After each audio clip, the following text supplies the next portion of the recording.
Hello everyone, welcome to Let's Crack UPSC CSE English. About me, I am Sandeep Bhushan Thummala and my credentials are I have 10 years of teaching experience for civil services.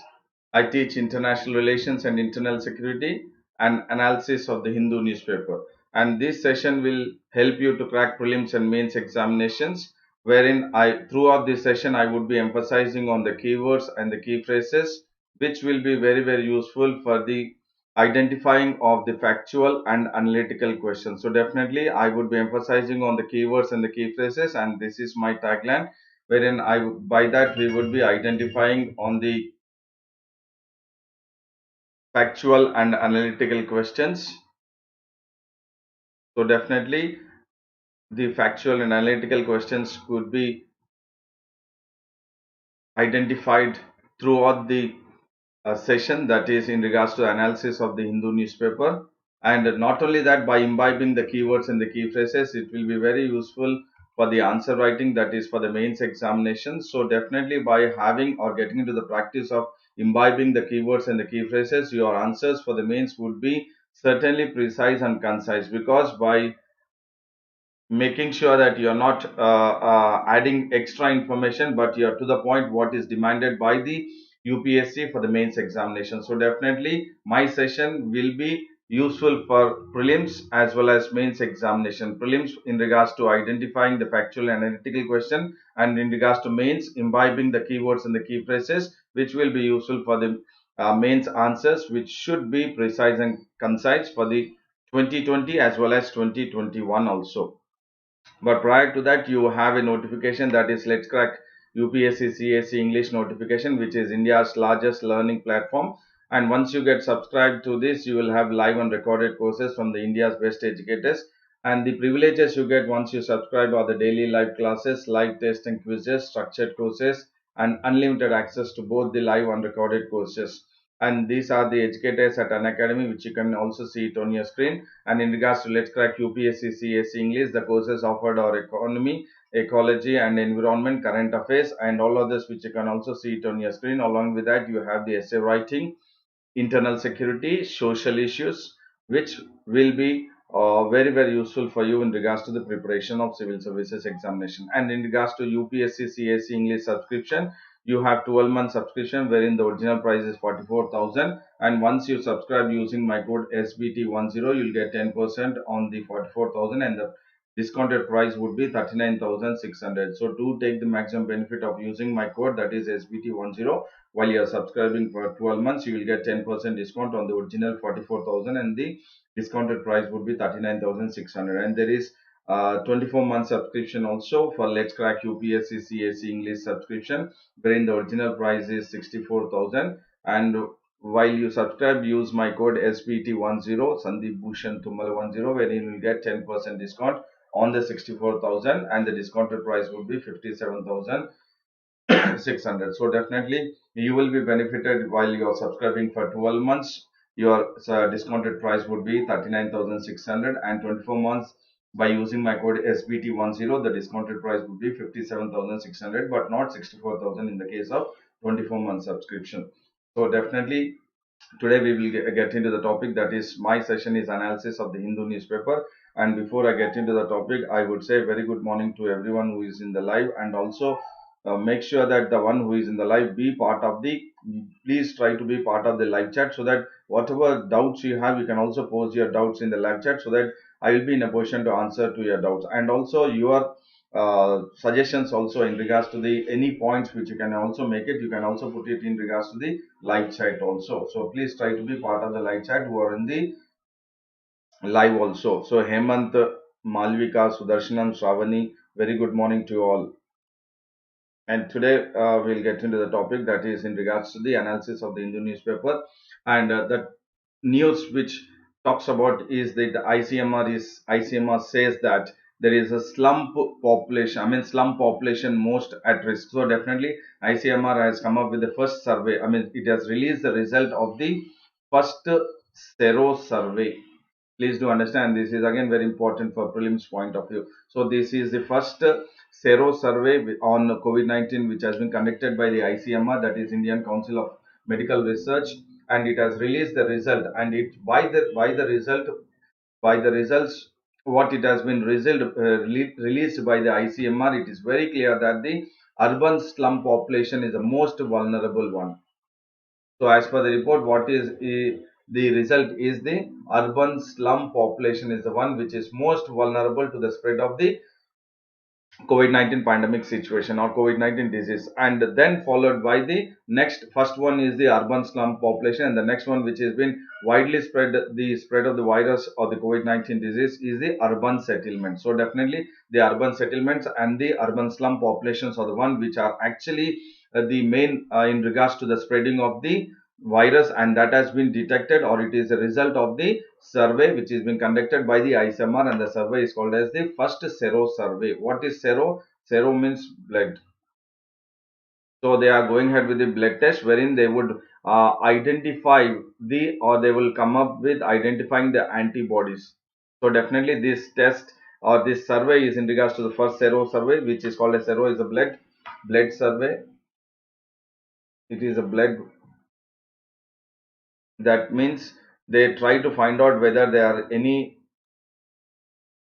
antibodies present in the blood. So definitely if the antibodies are present in the blood, that means the person who is with this with the test in regards to the sero survey test is identified that he is asymptomatic but infected. Please do understand this. Sero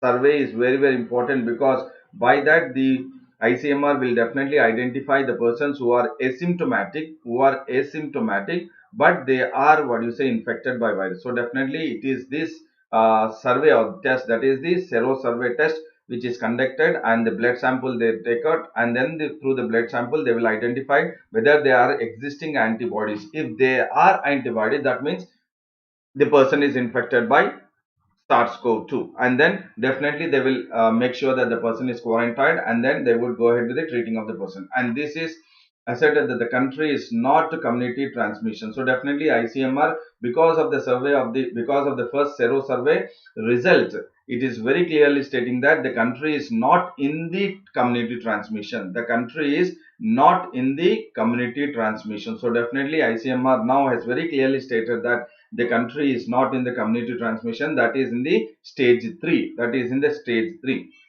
And it has also calculated the report saying that the rural areas are the one which are at the risk of spread, and rural areas will spread at a 1.0 times higher than the urban area. So definitely the rural areas are the one which are at risk of spreading. Generally we thought that urban areas, because of the density of the population, they would go ahead with the spread of virus very violent, but the other side of it is because rural areas, as they are not totally into that hygiene health practices, so definitely the rural areas, the risk of spread is 1.0 times higher than the urban areas, and 1.89 times higher than the urban slums.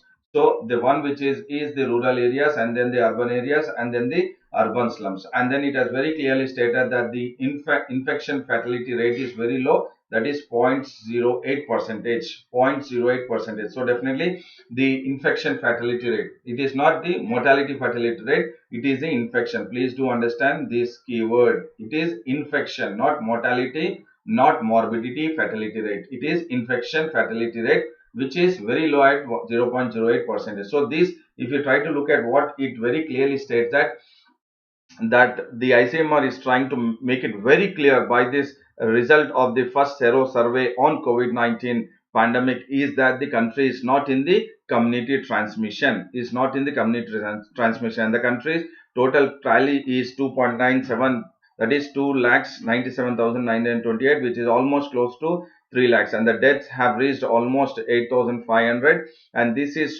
the concern. And now what is important is, from now onwards the ICMR will definitely go ahead with the sero surveys, so that they will try to identify the one who is asymptomatic and make sure that they are quarantined. And once they are quarantined, definitely they will not be in the process of being spreading the virus more violent the way they are going ahead now. So definitely the sero survey test is very important and necessary at this juncture, wherein the cases are increasing day by day. We have seen almost daily 10,000 cases nearly have been increasing. And at this situation, this sero survey is very, very important. The result of the sero survey on the COVID-19 by the ICMR is very important. And when I'm talking about sero, it is in regards to the blood test, when they will identify the antibodies present in the blood. Please do understand, antibodies present in the blood. That means once the antibodies are there, that means what is very clear is that the body is trying to fight with the antigens, that is the foreign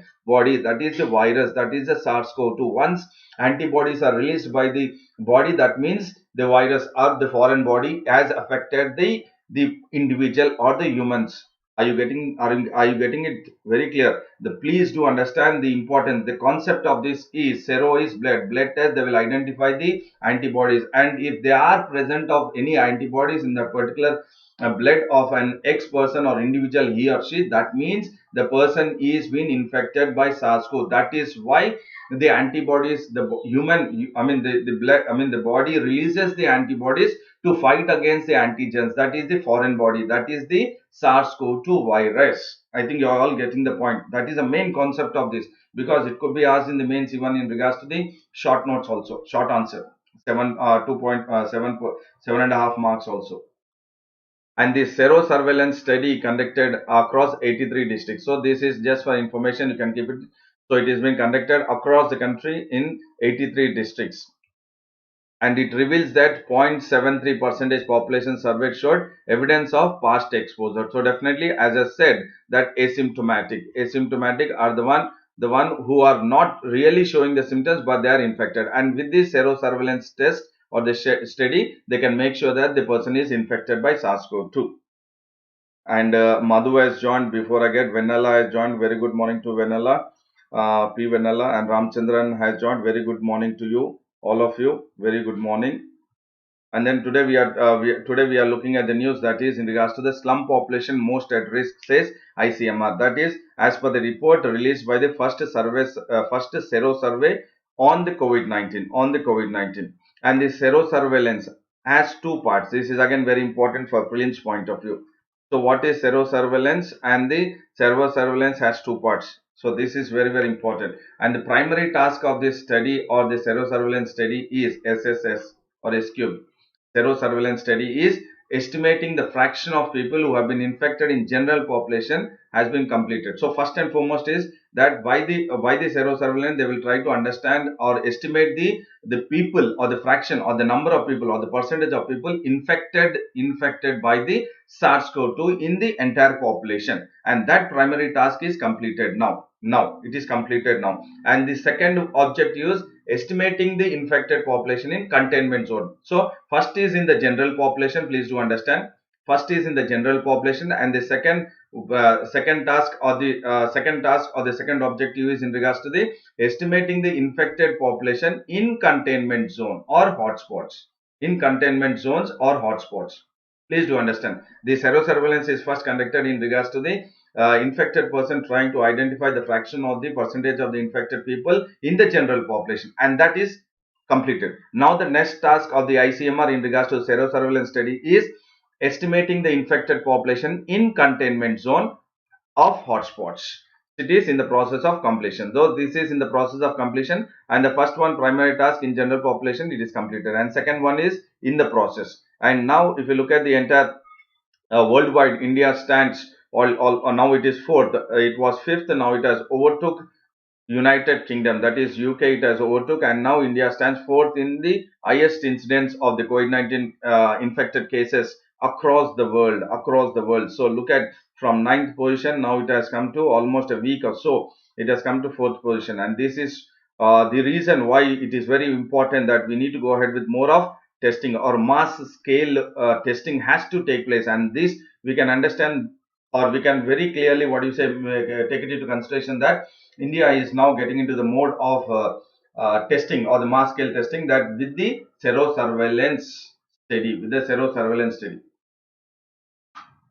And Johan has also joined. Very good morning to Johan. And the next one is economic recovery path still uncertain, says the chief economic advisor. So definitely we have seen, because of the national lockdown, because of the COVID-19 pandemic situation, we have seen the entire economy has come to a standstill, or else the economic activities have been totally damaged and the business revival have been almost negligible. And by this, the chief economic advisor, that is the Krishnamurthy Subramaniam, extremely sorry, chief economic advisor, that is the, just a moment, chief economic advisor, that is Krishnamurthy Subramaniam, has said that economic growth this year will depend upon the recovery, when the recovery begins. That means, see, look at it, the recovery is still not kicking up, even though there is economic stimulus package of 20 lakh crore rupees which has been pumped by the prime minister, and then subsequently by the finance minister. We have seen that is still not bearing fruits, and then the chief economic advisor has very clearly stated that the economic growth for this year, that is 2020 and 2021 year, will depend upon when the recovery will begins. That means the recovery hasn't still begun, and there is now uncertainty. It says that still there is uncertainty in regards to whether the recovery will begin in the second half of the year. So definitely there is a concern which is very clearly stated by the chief economic advisor, that is a Krishnamurthy Subramaniam, that the recovery hasn't still begun, and the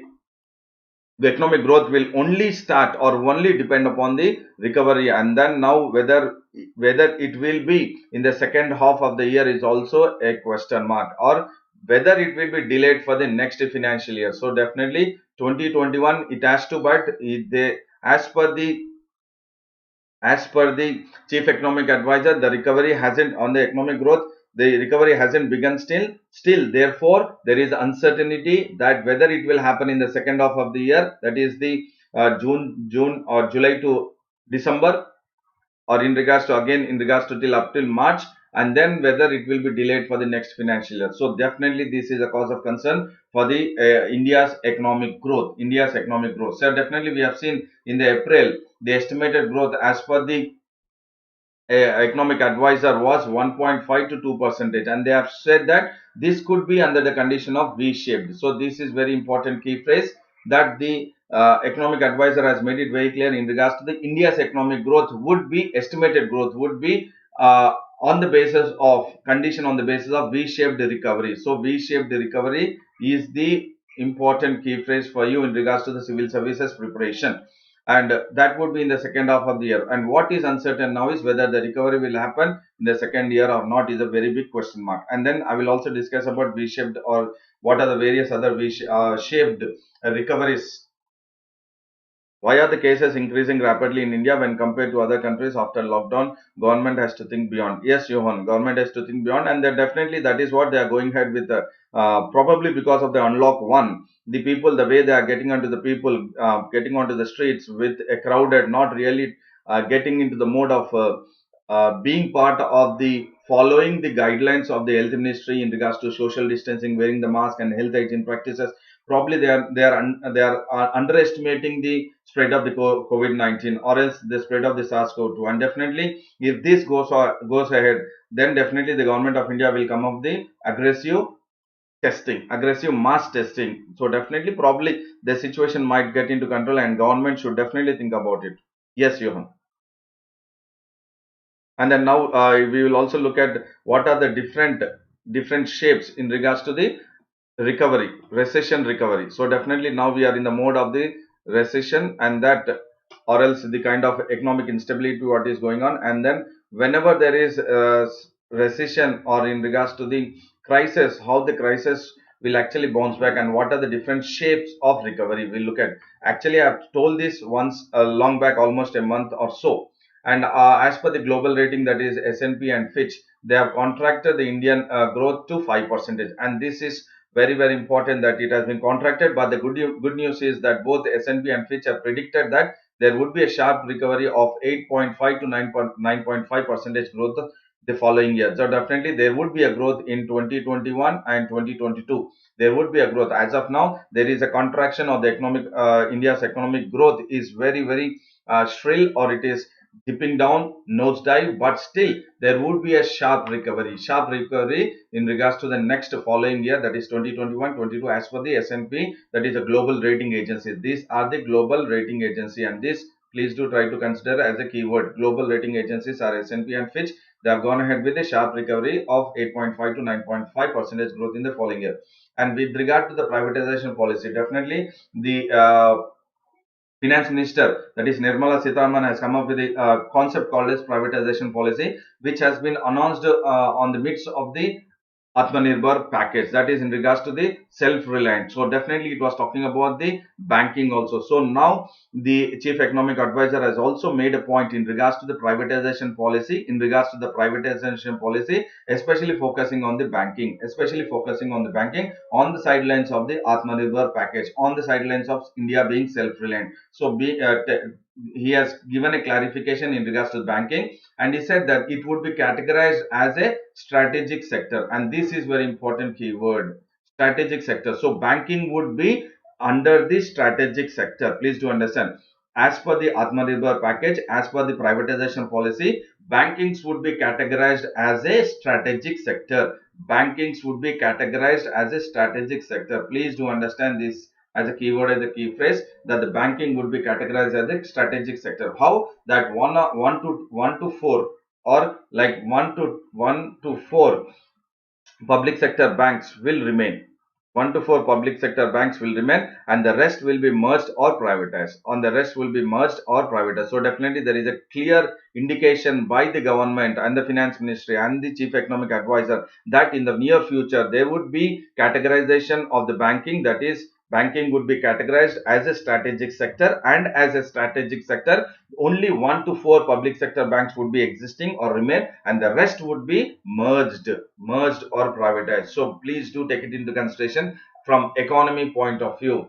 In regards to the banking, what is the privatization policy? In regards to the banking? That is categorized as a strategic sector. So banking, on the basis of the private sector or privatization policy, would be categorized as a strategic sector. And this V-shaped, so the 4 letters of a possible economic recovery. So you have V-shaped one, you have U-shaped, you have W-shaped, and then you have L-shaped. So V-shaped is the one wherein you will have the growth which is constant, and all of a sudden it dips, and then it will be at certain point for some time, but again there would be a high rise, and then once it will be a high rise, and then after a certain point there would be a stable growth. So there could be, this is a V-shape. So that is what the chief economic advisor also in the month of April, they have stated that this year, and that was a condition on a V-shaped recovery in the second half of the year. V-shaped recovery, that means they were expecting that, they are expecting even now there would be a, what you say, as it has fallen down very, or nosedive, and then there would be an again, what do you say, up. That is definitely there would be a surge or increase in the growth, economic growth. And this is V shape, and the U shape is you will have the stable growth, it will fall, decline, but here it will not have an immediate one, but it will slowly gradually increase. It will not be immediate surge as in the V-shaped economic recovery. It will be a gradual one. It will be a gradual recovery here in this case, and then it will be a slowly stability. And in the W shape, as we seen, it will be a stable. It will fall as very soon, and it will also increase. That is surge. The growth will increase, but all of a sudden again it will dip, and then further again it will increase. So this is the case of, in regards to, you can see both. That is the dip, that is the nosedive, and again the surge, both combination. You will have nosedive plus the surge. You have nosedive here, you have surge here, you have nosedive here, you have surge here. That is increase.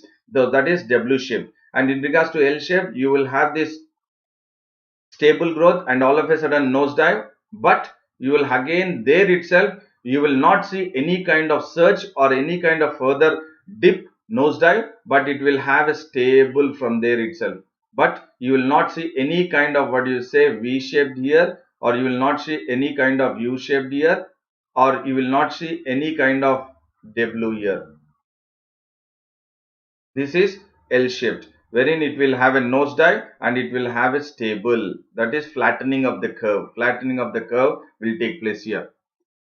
and this flattening of the curve take place before it is what you say surging, or if it is what you say falling down. So this is very very important in regards to the different shapes or four letters of economic recovery, and it could be a probable question in the prelims in regards to economy point of view. Please do understand, my explanation will definitely help you in regards to the prelims point of view, and these are the one actually you need to keep on focusing while you are preparing for prelims. You need to be different from others, you need to be different from all the lot who are preparing for the prelims. Not just read the line and then leave it away. No, you need to get into the different mode of how the UPSC might frame the questions. And then there is another news which is in regards to the ecology or environment or biodiversity itself. Ecology and environment, or in regards to the biodiversity itself. Biodiversity. So definitely there is a news which talks about that a peak in the world of pelagic birds. What do you mean by pelagic? Pelagic means the birds which are on in the open sea, which are on the open sea. So these pelagic birds, there is a peak into the world of pelagic world. So definitely the seabirds fly days without getting tired. So what we look at is the seabirds are the one which fly. I mean Siddharthan has joined. Very good morning to you, Siddharthan.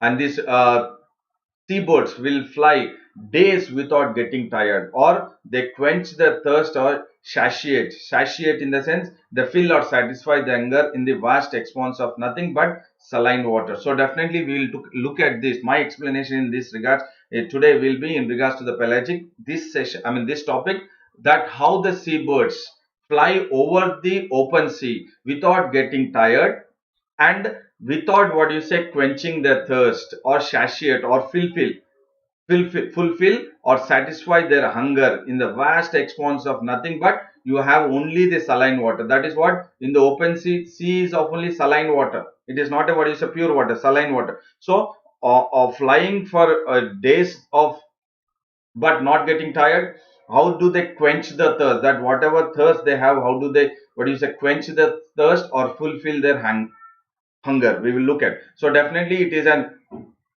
report which has been taken up or study taken up by Deepu Karuddetat, that is the one who is an birding enthusiastic. The theme called as pelagic birds of India. So this is pelagic means relating to the open sea. So definitely we will look at this, that the pelagic birds is spent in flight. So definitely they are almost many days they are flying continuously.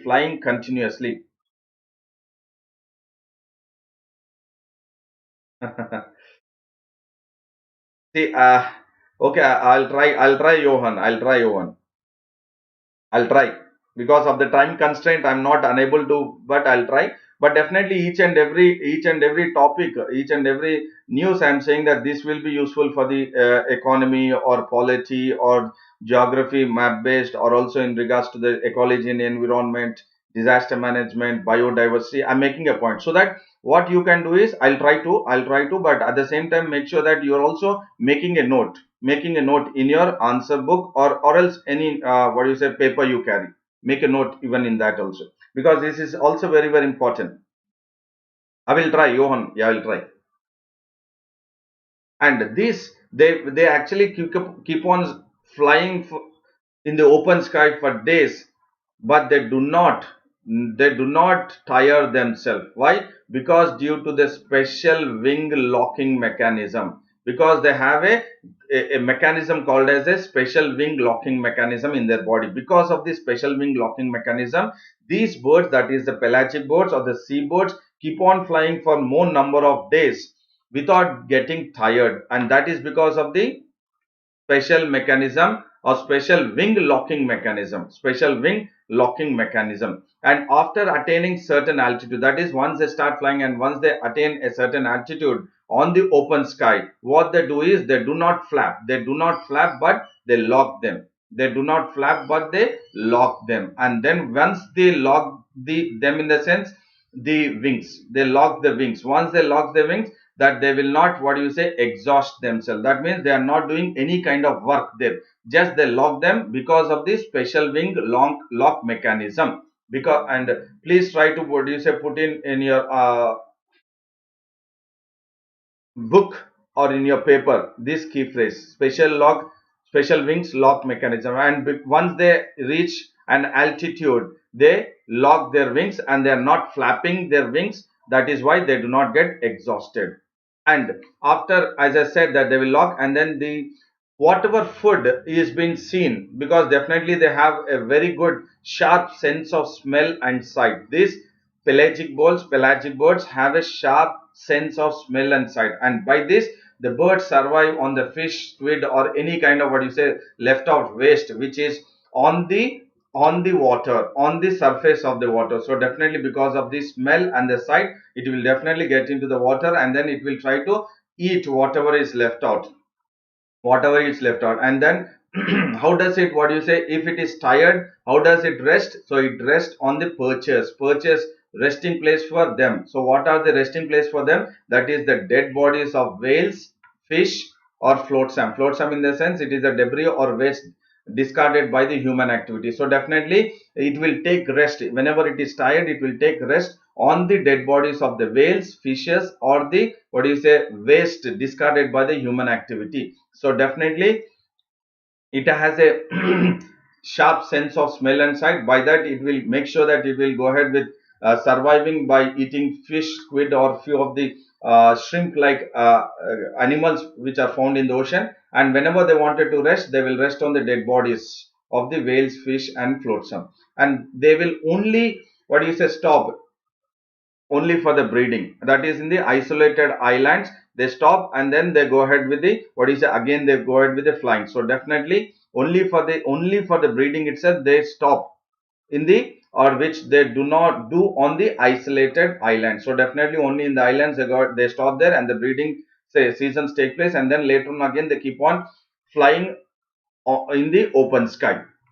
And these pelagic birds are endowed with salt glands, and this also please do take it into consideration, keyword salt glands. Why? Because as I said, the sea is of salty water or salinity. So definitely as it is salinity, the birds cannot drink the complete saline water or the salinity water. So what the birds have is, as we are talking about the sense of smell and sight, and also the special wing locking mechanism, they have the, what do you say, salt glands, they have the special wings locking mechanism, first one, second one, and also they have this, what do you say, they have the filters, they have filter. So what does these filters do? They have the filters, the salt gland in the head, which acts as a filter. So these salt glands are acting as a filter, and this will filter the extreme saline seawater. And after filtering, the salt water is ejected through the beaks or through the special nostrils, so that the salty water is ejected, and the what you say, pure water which is not that saline will be, what you say, taken into the body by the pelagic bird. So definitely what you need to understand here is the special wing locking mechanism, and then they also have these salt glands which acts as a filter, so that once they drink, they eject the salt water through the beaks or from the special nostrils. And these native varieties of pelagic whales including storm petrels. So please do, what do you say, take it into consideration. Later on also you can write this. There are various, what do you say, varieties of pelagic whales. Just for information, petrels, shearwaters, boobies, petrels, frigates, tropic birds, skuas, terns, and noddies. These are the varieties of pelagic birds. And what is very important here in this is, because they keep on flying but they don't get tired because of the special wing locking mechanism, and they also go ahead with drinking the water which is the entire saline water, but they do have the system called as a salt gland, wherein by that salt gland in their heads, and that salt gland will filter the salt water, and it is ejecting the salt water through the beaks and some from the special nostrils, and thereby it will survive while flying in the open sky. And you have another news which is in regards to the time to make bold decision. So definitely the Prime Minister Narendra Modi has gone ahead with speaking, or he has spoken at the annual plenary of the Indian Chamber of Commerce, that is ICC annual plenary.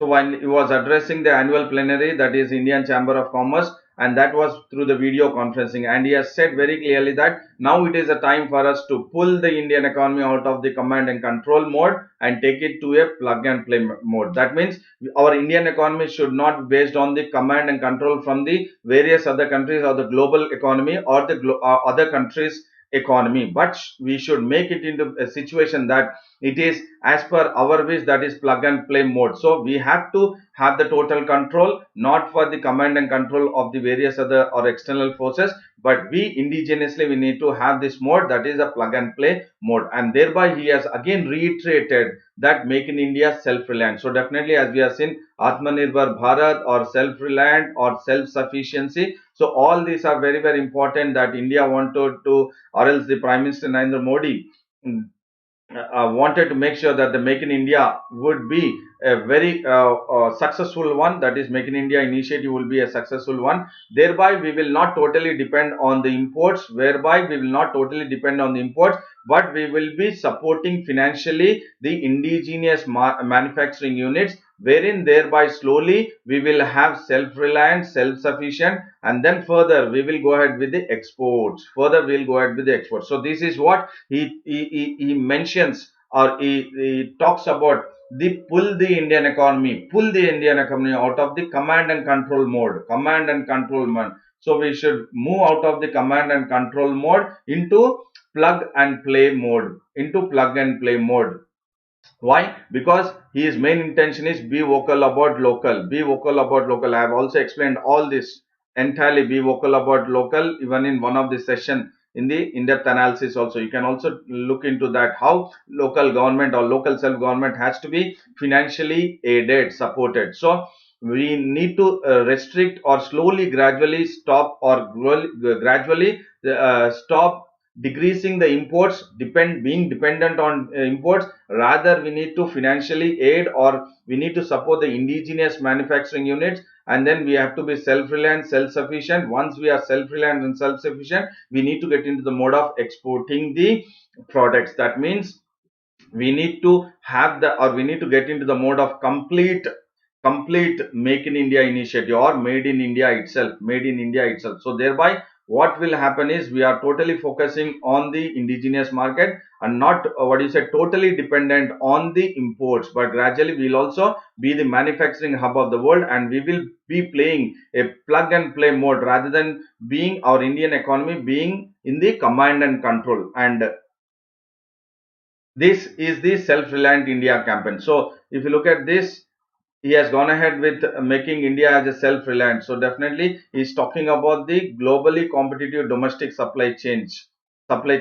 And then he wants to go ahead with a bold decision on investments, basically indigenous manufacturing units investments.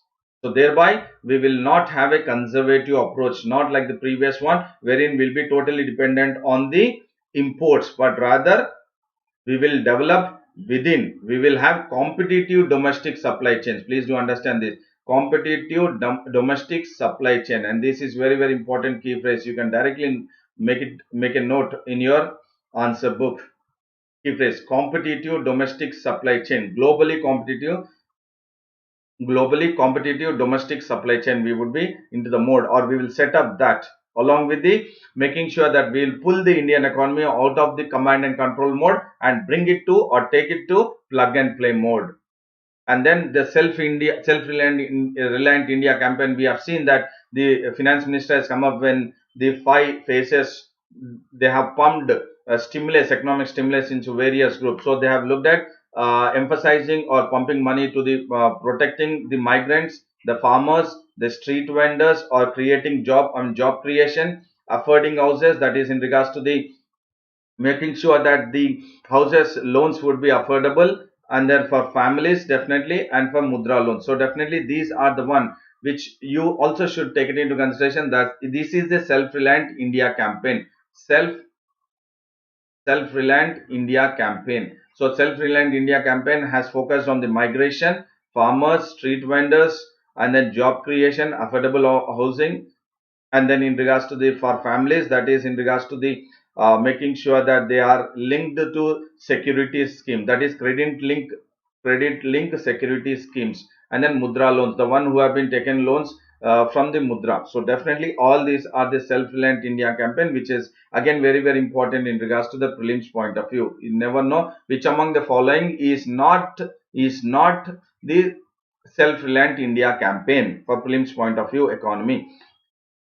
And then he has also made it that very clearly that entire world is fighting against the COVID-19. Not only that, India is also fighting with the COVID-19, and as well as along with the COVID-19 diseases, we are also fighting with the low-cost attacks, as I've discussed in the previous classes, in regards to the grasshoppers, and then hailstorms, oil well in Assam, oil well fire, that is in Assam, series of mini earthquakes, and that is in Delhi, cyclones in Gujarat and also in the West Bengal and Orissa we have seen, that is Hamphan we have seen. And then self-reliant India campaign simply means that India should minimize its dependence. So as I've said that it should not really focus on the imports, not totally depend on imports, but we have to make sure that we are emerging domestically. Domestic consumption supply we have to increase. Domestic consumption supply we have to increase. And David has joined. Very good morning to you, David.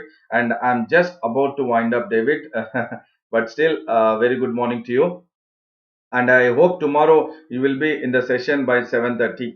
My session start at 7:30 in the morning. That is this one and another one at 10:15. So this is in regards to the Prime Minister Narendra Modi, which has spoken about the self-reliant India campaign. So this is very important. Why I am saying this is important is because it is the one which the campaign made by the Prime Minister of India, self-reliant India campaign. And there could be a question in the prelims based on the self-reliant India campaign. Which among the following statements are not part of the self-reliant India campaign? Why the campaign is that to minimize or to reduce India's dependence on the import from various other countries in regards to the various products.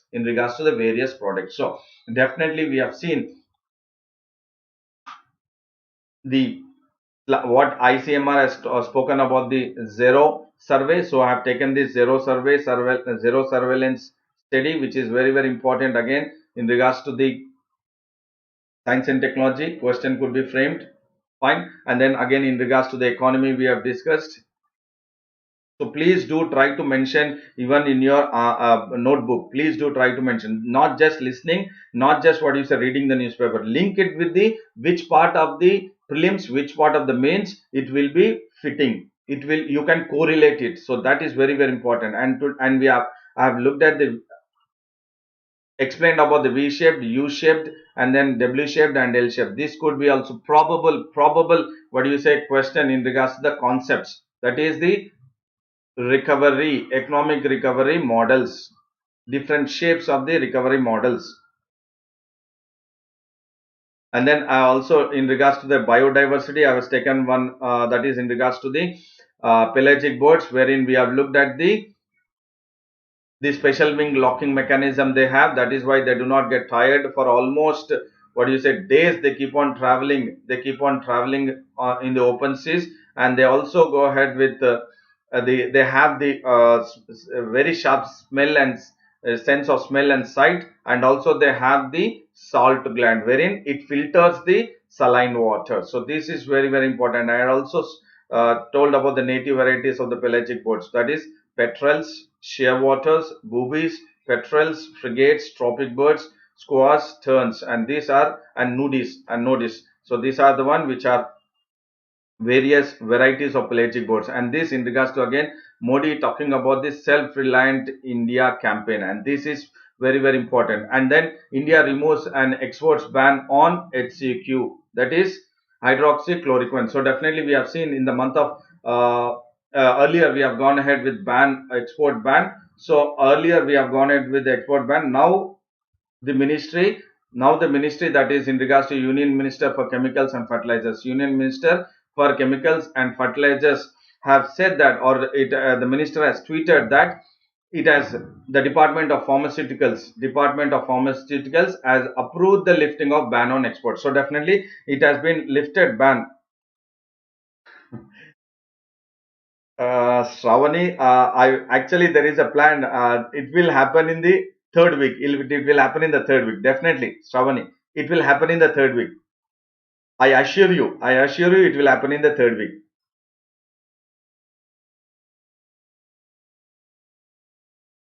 And India has lifted the ban on the hydroxychloroquine. We have seen, and wherein the same the hydroxychloroquine about the hydroxychloroquine, U.S. President Donald Trump has said that it is a potential game changer for COVID-19 pandemic situation. And this lifting of the ban on export of hydroxychloroquine is definitely what do you say, a kind of sense wherein the middle and lower income group countries can actually go ahead with administering this, and then they can try to save few of the lives also.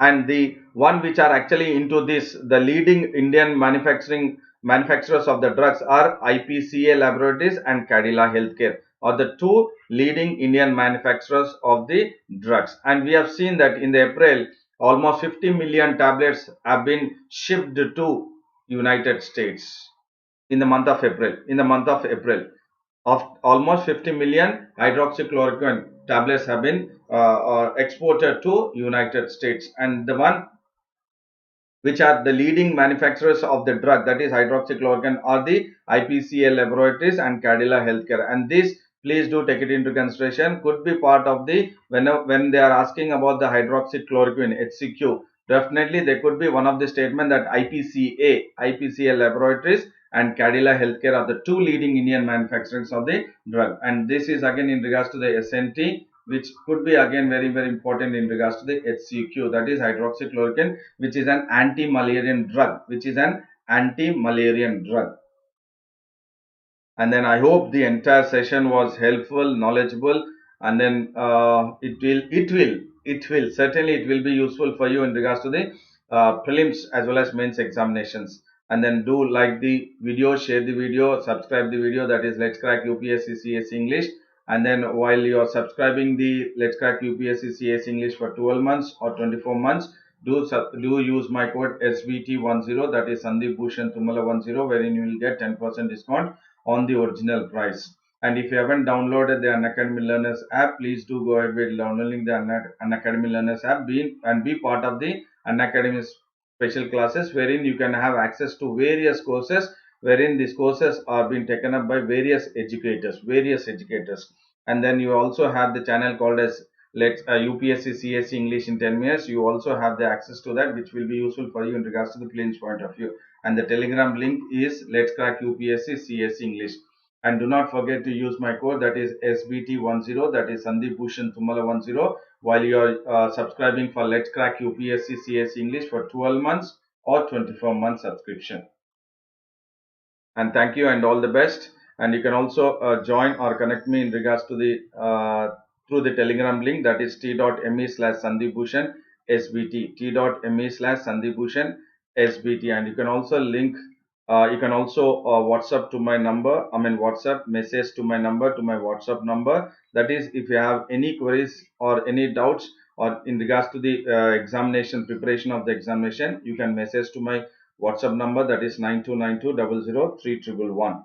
And definitely I would make sure that I will come up with the, because in the third week or fourth week there is a mock test, so definitely you will be benefited. And thank you all and all the best for your examination. And thank you Hemant, Malvika, Sudarshanan, Shravani, Madhu, Vanilla, Ramchandran, Johan, Siddharthan, David, everyone. Thank you and all the best for your preparation. And again, see you at 10:15. I am extremely sorry. Yesterday I could not come on live at 10:15 a.m. I'm extremely sorry because there was a few internet issues. So today I will be at 10:15 a.m. in regards to the analysis of the trending analysis of the Hindu editorials and articles. Thank you and all the best for your examination. Prepare well and then be healthy and prepare well. Be systematic, be consistent, and also do take care of your health.